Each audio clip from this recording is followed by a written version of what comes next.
how could the way we're being with the team support them and how they're with their clients and themselves, with themselves and their clients. And one way was not to be dogmatic about what we're doing, but to be committed to it. In other words, it isn't important how it looks, but that we actually have the discussions that are necessary and be willing to invite doubt and differing opinions to the table, making nobody wrong, just exploring what they see and then communicating what we see together and see what comes out of it.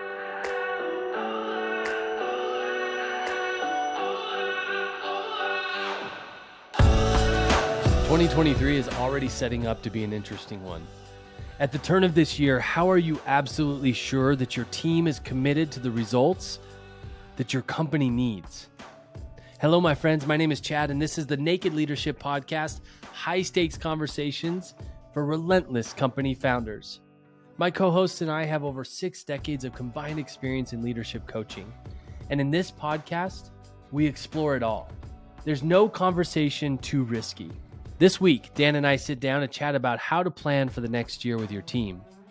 We do this by debriefing our own year-end team meeting that we just had. There are some very solid principles in this conversation to help you get connected to your team and their commitments for 2023. So let's dive in.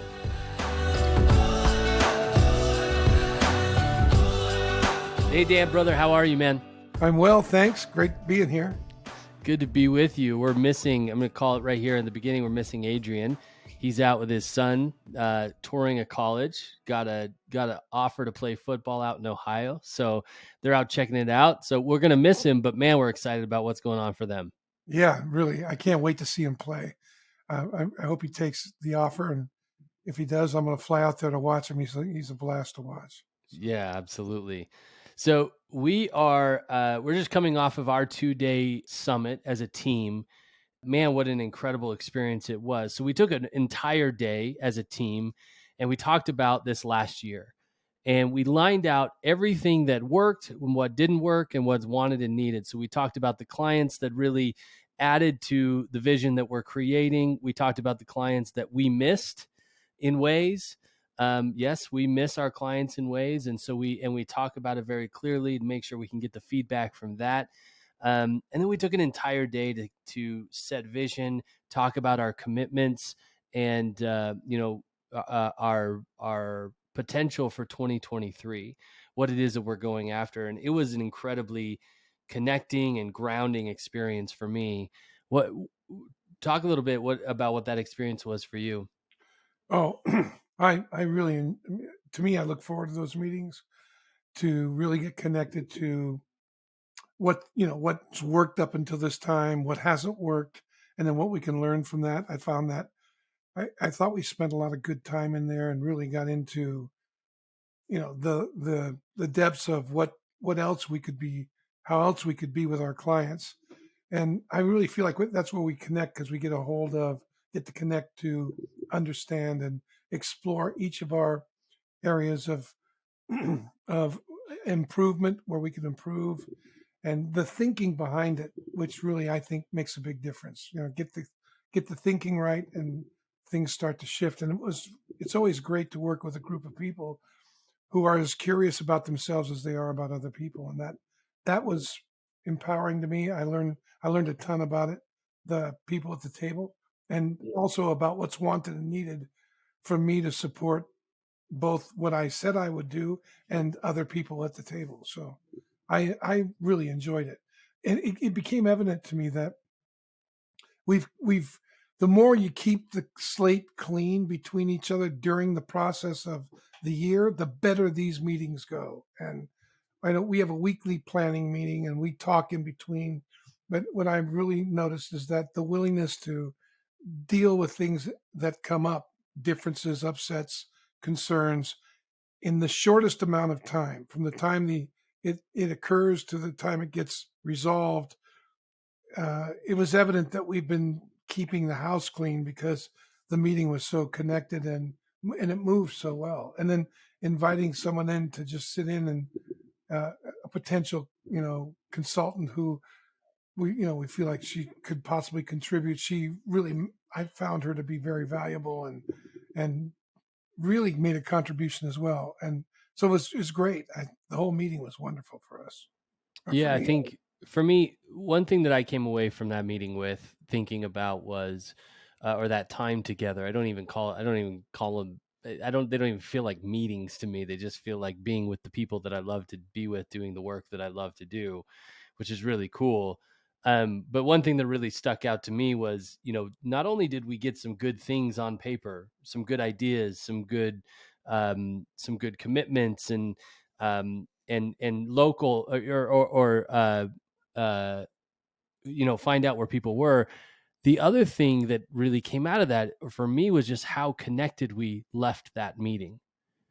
And that's I don't think that's all that common of an experience for teams to come together in that manner and just leave feeling like you're that much more connected to each other. So this is actually what I wanted to talk about this week, as we're going into the new year.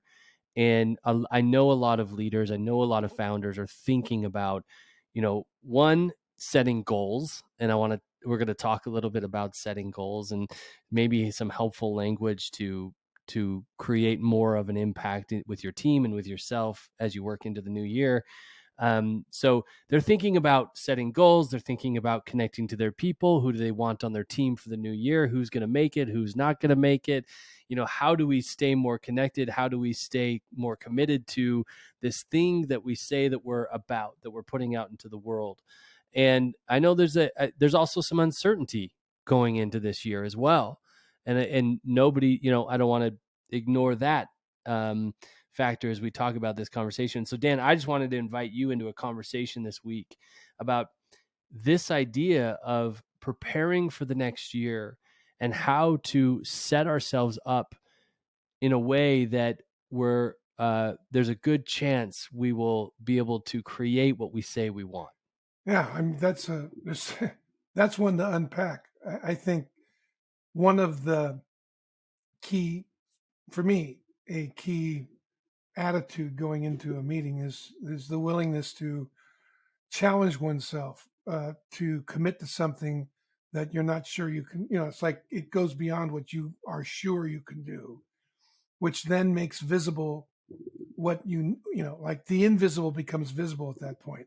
If I'm aiming at something like a revenue number or a number of people we want to influence or a certain quality of client, and what we want to have happen with them, if we can quantify that in a way that, especially if it's more than we think we can do, I think that's crucial. It's got to really put you on edge. Well, what happens is we start to get clear about and start to recognize the conversations that get in our way or will get in our way if we don't pay attention to them. And I think a lot of our meeting was really helpful for me to get a hold of that for myself, but also to watch others get a hold of it for themselves, because we could embrace the doubt that came up, and that opened up a lot of conversations that wouldn't normally be evident. Right on. Yeah, what's evidence of that for me is that I came away from the meeting feeling vulnerable. I was, and Caitlin and I on our team were talking. We were all taking a lift back to the airport after the meeting, and her and I were talking about that in the lift. It's just like, wow, what is this? I feel a little raw and vulnerable, because I set some aims and I set some commitments that are going to stretch me, and actually, I don't know how I'm going to meet them yet. Yeah, right, exactly. I don't know what it's going to take from me. I don't know who I'm going to need to meet and create a relationship. I don't know any of that really. I mean, have an idea based on history, have an idea based on who's in the pipeline. When I talk about biz dev revenue contribution, my contribution to the revenue, when I talk about my contribution with the podcast and the YouTube channel, but I think that was an indication for me that some good work was done, because I felt vulnerable going away from it. Like, I just kind of exposed myself to, and I'm committed to it, but I'm there's no not being seen now. Yeah, it's interesting. You see, I'm pretty familiar with, not that I'm comfortable with it, but I'm familiar with that state of mind. And I felt that pretty early in the meeting. And what's interesting is after the meeting, all of a sudden, it's almost like the space got cleared out because I think since the meeting, I've closed 3 or 4 clients that I didn't have on the radar really. That just it's almost as if just a mystical kind of thing. Like, wow, all of a sudden business is showing up. But I think that has to do with the willingness to face into this is what I'm committed to, and I don't know how I'm going to get it. However, I'm confident that I can get it. I'm confident that I'll be engaged. I'm committed to be engaged with the world in a way that will generate that kind of possibility and that it'll show up. And then my job is to recognize it showing up, which like the things that look like a threat, I like to pay most attention to because that's usually a new possibility. Like there's certain things that come up where I don't want to talk about them, and I think, well, I'm going to talk about that, and inevitably, that discipline tends to open up the next possibility. I think we saw that in the last offsite we did as well. And I think that's why they're so empowered. Afterwards, there's a couple of clients that came out of that. They are empowered because they did that with themselves and they started to realize there was more possibility than they thought was there, more resource amongst each other than they thought once they cleared up some of the conversations they initially didn't want to have. Yeah, that's Right. right on. The only constant in an organization like yours is change. I want to take just a second to tell you about The Change Imperative, an ebook written by our very own Dan Tacchini. Let me ask you, how do you personally relate to change in your business? Does it feel like a threat at times? Does it ever feel like you can't keep up with it or it never happens fast enough? Are there certain players on your team that resist change and keep your company stuck? Growth, change, and transition, these intersections often come with confusion, frustration, and resistance. You can flip those experiences into clarity, confidence, and alignment with the Change Imperative ebook. The Change Imperative is instructions for innovating with your team. Go ahead and click on the link in the show notes to get your free copy of the Change Imperative now and feel confident about creating the change in your company necessary to take it to the next level. So in the light of this kind of like reflecting on our team meeting, year-end team meeting, the first day we talked, like I mentioned, the first day we talked about what worked and what didn't work throughout the year. That was a really connected, really, hopeful, I really loved that conversation.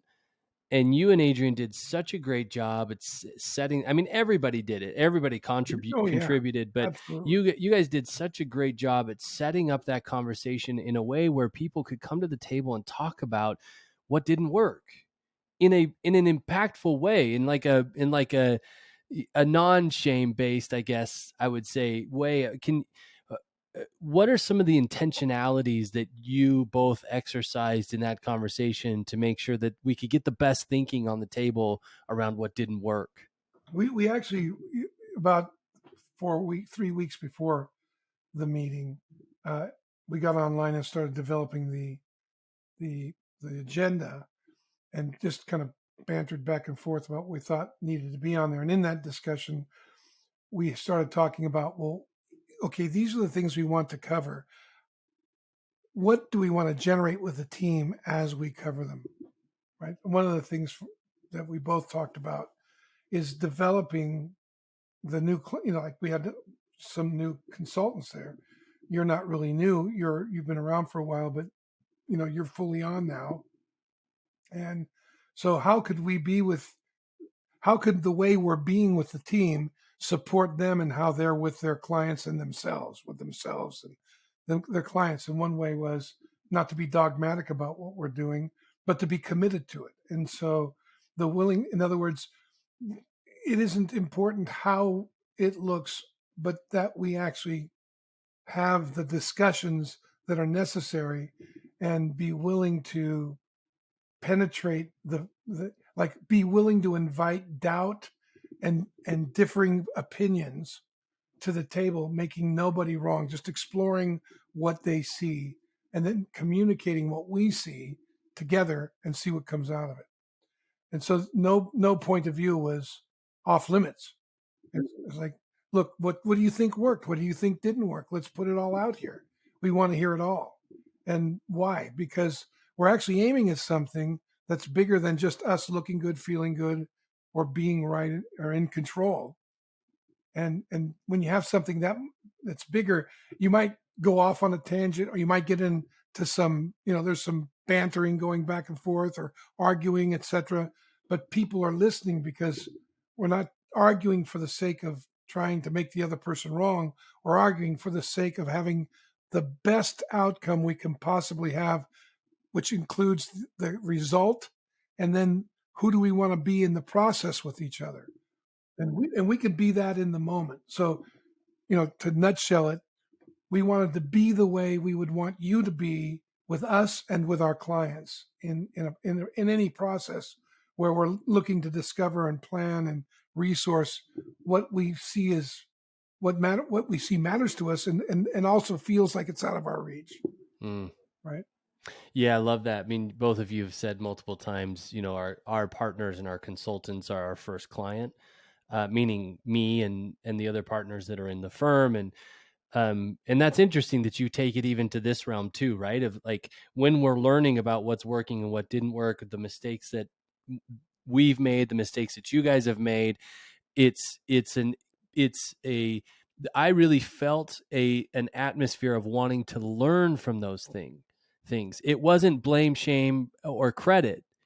It was, hey, here's what happened. Here are the facts. Here, and here's why we think it didn't work. What did we learn from it? What would we do differently? Yeah, and I've made a lot of mistakes in the years past, and it's easy to lie and not even know you're lying. It's easy. Yeah. Like if I'm trying to be somebody for you that I think I ought to be, and therefore have to cut out other conversations, that's the beginning of the lie. I've done that before. So I was really conscious about saying what I thought, like being willing to say things that may not go over well, but they're true for me, and test them and then listen to what's generated. But to make sure at the very least I'm not lying. And it's very, it's, to me, that is not, I've found it's easy to lie to myself. I mean, right down to, geez, I don't want to say that to Chad because Chad does our podcast and we have so much we're dependent on. I could upset him and then he won't really produce the way I need him to. Right. And I kept checking that with each person in my own mind, checking that in my mind with each person. Like, okay, yeah, because it comes up. And I've heard a lot of my clients say, I got to be careful what I say to them so that they continue to produce. And I agree. Yeah, you want to be wise, but you don't want to lie by withholding, omitting. Yeah.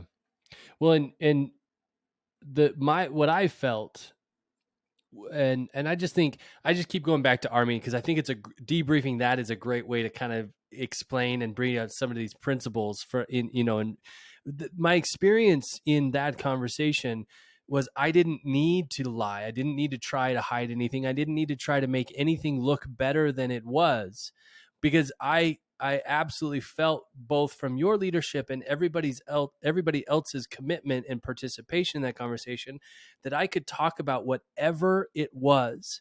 And we were there to like be with each other in a meaningful way. And I felt a lack of judgment and a desire to figure it out together. And so there wasn't anything in my brain saying, "Oh, don't go there. That's too dangerous." Yeah. And that comes up for me a lot. I mean, it does. It comes up for me. I don't know if it's dangerous, but I notice I have a fairly Machiavellian mind, and that I'm okay. If I say this, what's it going to get me on the other end of it? And that's when I start lying. When I start omitting things because I don't think they're going to contribute to the goal. When in fact, if they bring up some conflict, that's actually good news. And I may not even know how it's good news, but by exploring it in light of what we want to do, I discover it. And that's what I've learned through the years, but to surrender to, because I just noticed that that's a very prominent voice in my head when we're planning.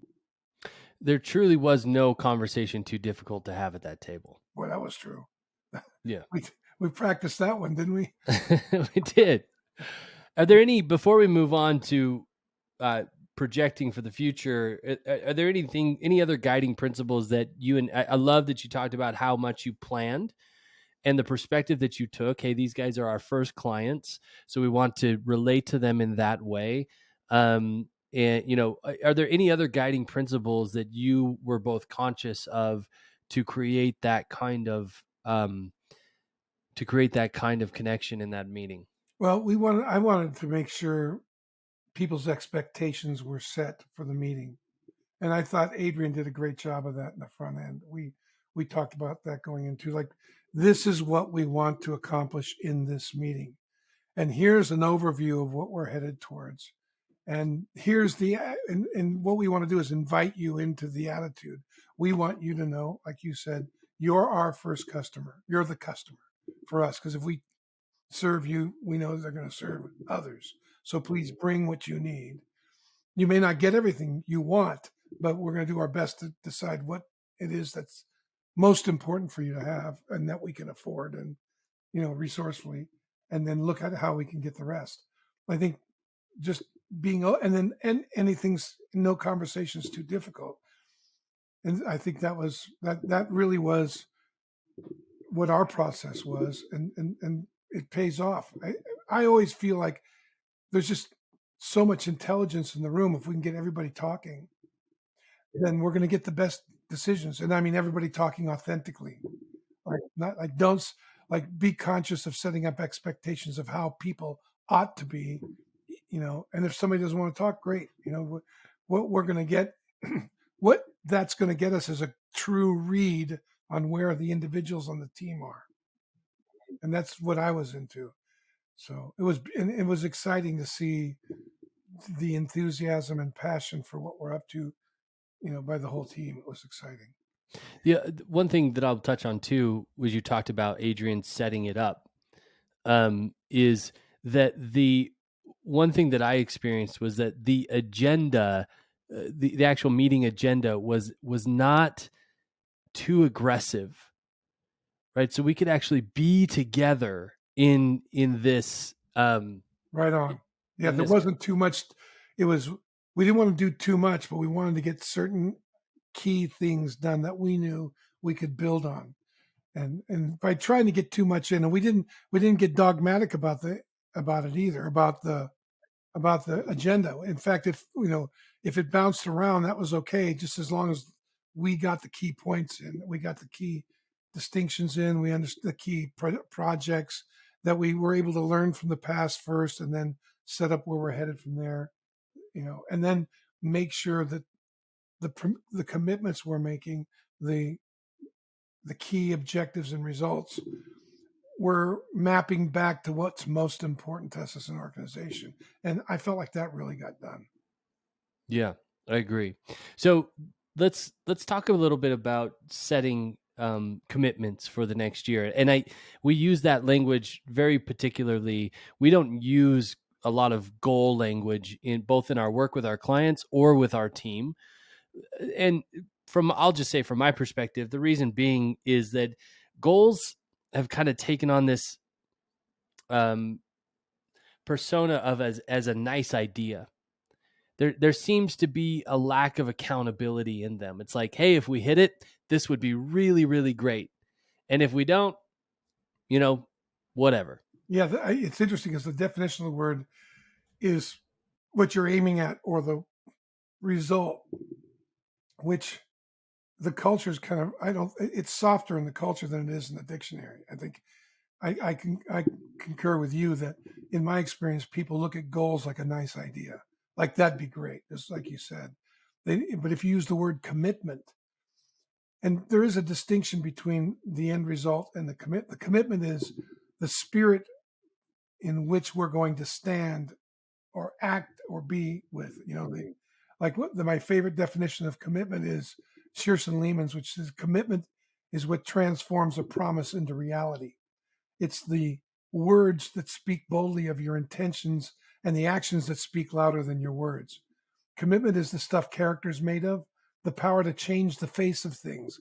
It is the daily triumph over it's the daily triumph of integrity over skepticism. And that integrity meaning wholeness, like you bring your whole self to the process, and that kind of commitment, you do whatever it takes, to get it done. And so that's the attitude in which we hold it, obviously, and we take that from the training, the trainings that we do, and the work that we do with entrepreneurs and our coaching. So we had a bunch of trainers and coaches and consultants sitting there in a common understanding of what we mean. And I think that made a big difference, because people knew when they make a commitment, well, that's going to call parts of you out. It's going to call aspects of you out of you that you have yet to be acquainted with. And What do you mean? Say more about that. What do you mean? Well, when I make a commitment, like, look, get married. Did you have any idea what marriage was going to take from you? No clue. No, absolutely no clue. No one. You, and that's true for any commitment, So I got married. I had no idea. There were aspects of me that I never believed were possible that got called out of me if I wanted to really connect with Eileen. If I was going to live the commitment I made with Eileen, there were aspects of me that I was skeptical about, that I had cynicism about, that I didn't trust myself around, that I got to explore and discover that I had no idea were there. I didn't think I would ever be as open and vulnerable and transparent with my wife as this marriage has called me into. When we first got married, I was very well guarded, living a double life, thinking that I had to do that because if she really knew me, she wouldn't want to be with me. Right. And I think that's true about any commitment. You think about a team member.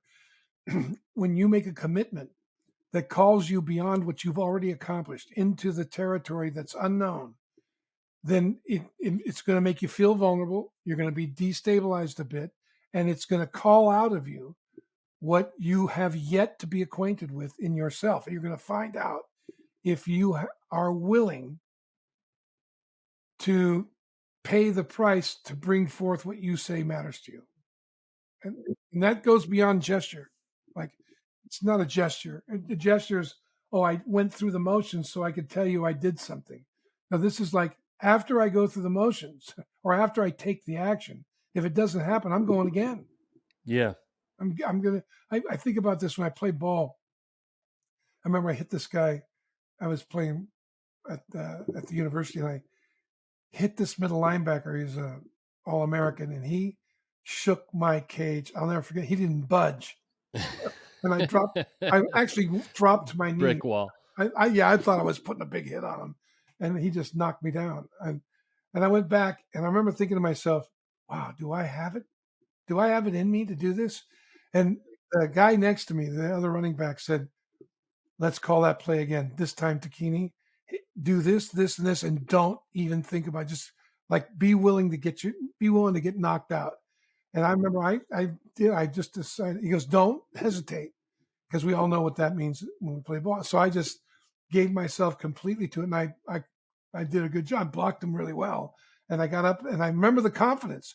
But man, when I was sitting in my stance ready to go block this linebacker again, I had to just focus myself on what I was up to. I couldn't indulge the doubt. It was there, but I couldn't indulge it. I had to turn it into energy. And and there was a part of me, I went to a new level of giving myself in that. And I felt like that in so many different contexts. When you have somebody you love working for, or somebody's willing to call you up to your best, you find aspects of yourself you didn't know were there. You aren't acquainted with them. And then when you get acquainted with them, the confidence goes up. The confidence isn't that, I had a friend of mine say, your confidence bothers, your certainty bothers me. And I said, well, I think you're confusing certainty with confidence. I'm not certain it's going to turn out, but I'm confident that that eventually I'll get there, and I'm going to do what it takes to find out to get there. Yeah, that's it. Like I have the confidence that I'm going to stick in it until I figure it out. Not going to give up. Yeah. I'm going to give my and that's how we do in the training room. If you and with our clients, we just keep going after it, and we invite them to do the same thing because that's what they hired us for. They hired us to be their faithful advocate, not their friend. And sometimes your commitment is not your friend, right? So I have a client, I call them up, and or when they call up, they call in, I go, "Hello, this is your commitment calling," you know, 'cause that's who we are. And to be that, you got to be willing to risk their approval. Not that I don't want to be liked. You got to be willing to risk um, the possibility that they may not want to work with you anymore at times. Or that you may not want to work with them anymore if they're not willing to get up to what they said they're committed to. After all, that's what you're loyal to, right? Right. So, Makes sense. Um, I think for me, one thing that's been impactful with me on the way that we have these conversations as a team and the way that we did a couple of days ago is when I personally am, there's a difference for me personally when I say my goal is this and I'm committed to this. I don't know I don't quite understand the difference, but it makes a huge difference for me. I don't, and you can tell, like, this is revealing how I relate to goals, I guess, but like, I don't feel as put at stake, or I don't feel as at stake when I talk about the goals that I have but I really feel at stake when I say I am committed to. well, but they're very different words in the lexicon, right? I mean, goal is a projection of something you want. Commitment is who you are, what you send with your actions, right? Like we talk about this often. We make an agreement, and if I say, "Hey, I'll meet you Tuesday at the restaurant to have this business meeting. I'll be there if I feel like it." Would you take that request? Most people won't because of what's sent with the invitation. And what's sent with the invitation is that conditionality that if I accept it and you don't show up, well, that was part of the condition. So is it worth organizing my life around that kind of intention? And so, that's what I know for us. So there's a distinction between what you're aiming at and how you're going to presence yourself, how you're declaring you're going to presence yourself from that moment forward. Yeah. It makes sense. My invitation to to leaders that are listening is to try this out. Try out this language on your team. See if especially if you're finding that you're setting goals and you're not meeting them, or people are setting personal goals as in their certain areas of the business that they own, or of the team that they own, and they're continually missing them.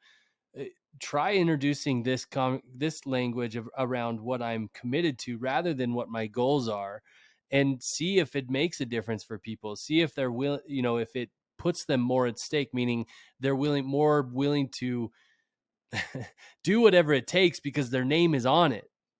Yeah, one of the things we had talked about was Adrian and I when we first started planning the meeting was we really want we're really looking for people to talk about what it is they want to get done and what they think is it's going to take, and we want them to be able to communicate what it is and then make it a promise, not just a goal, right? So when you say promise, it's literally I am asking you're saying I'm going to organize my life such that this happens.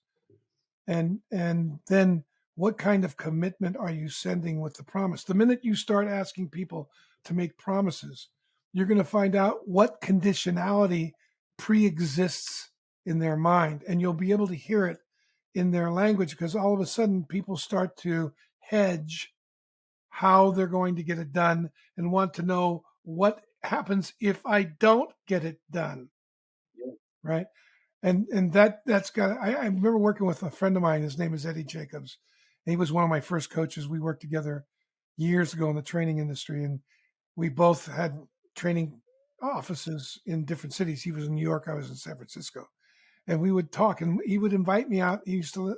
My specialty was leadership, so I'd come out and do leadership weekends with his teams, and they'd make a commitment to produce something, and I would really focus on how they were relating to what they were about to do, and like how they were committed to it.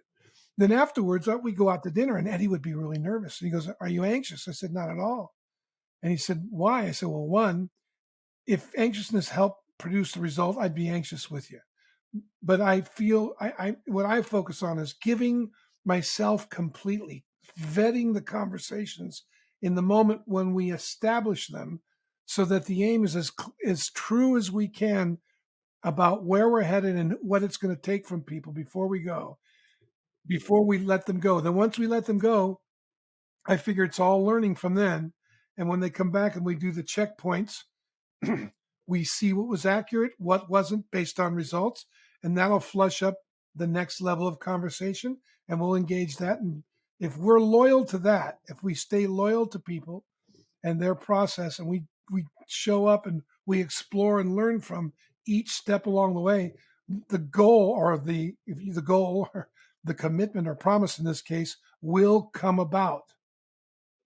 And the rate of motion in which we do that determines how quickly it's going to show up. So you want the failures to happen quickly. The failures actually reveal the next level of conversation.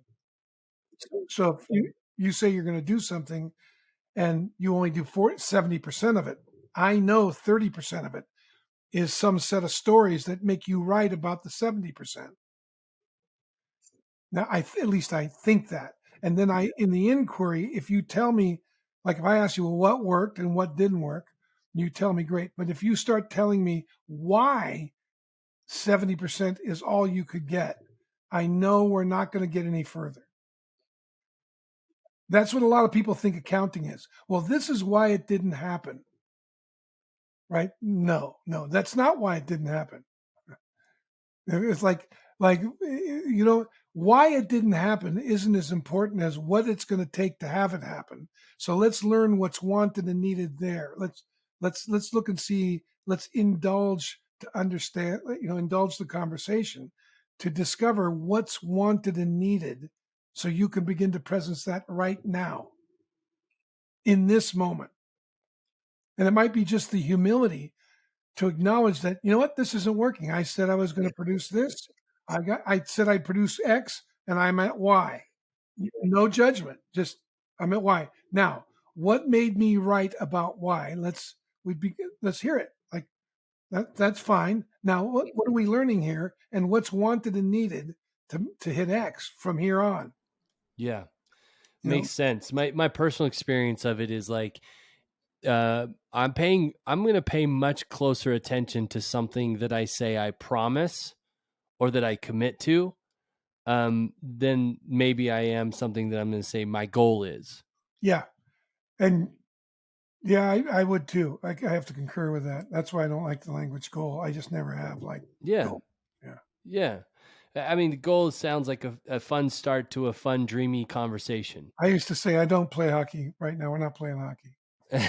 We're not playing soccer.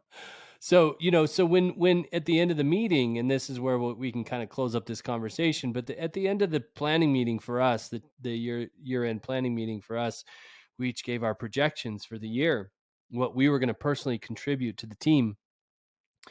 And I took that as a promise, very, very seriously. And it made me really consider what I was promising. And I've really been in deep thought about it since then. Not in worry, not in concern, but just thinking, okay, what is this going to take of me? In the foreground, you put it in front of your mind. If you do that, your mind's going to entrain it. And one of the things I thought about that Adrian and I prepared for was, let's understand everybody's personal agenda, because everybody has one. Let's understand what it is and see and make sure that what we're doing is going to serve that.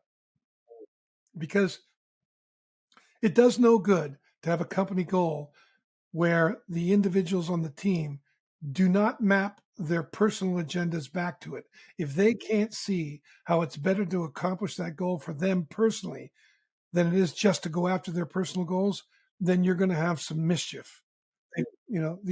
So you can set the goal and say, or the commitment for the company at this level, but you better see that participating and having that happen is going to benefit them and their personal agenda, that it's got to line up. And that was one of the things Adrian and I talked about in the pre-planning. That's why we spent some time with the new consultants to let us know why they were there, what did they want to develop as TNG, what would be the added value for them. Remember that? And so once we know that, and we can see, and they can relate that to what we're ultimately talking about, now we've got a different group of people. Got it. Yeah, it's great. Well, this is great conversation. I loved our meeting. I loved the future that was cast from that meeting. And I came away from it so excited to support each and every one of us on our team in what we said we're committed to.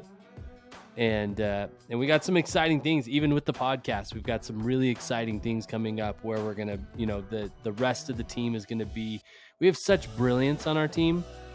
And I've been coming up with some ideas of how we can share that brilliance on the podcast. I loved your ideas. I thought they were really innovative. I can't wait to see. Yeah, it's going to be so great. So that's a fun little teaser. Thanks, man. I really appreciate this. Yeah, thank you, Chad. All right. Bye-bye, everybody. Well, my friends, thank you so much for joining us for another episode of the Naked Leadership Podcast. As a heads up, every Friday we post a Cliff Notes version of that week's conversation with all the highlights in under 5 minutes. Check that out for a quick and powerful reminder of the principles discussed. I hope this conversation has been valuable to you. If it has, the greatest compliment you could pay us is sharing it with somebody who could use it. Thanks so much for listening, and until next week, bye-bye, everybody.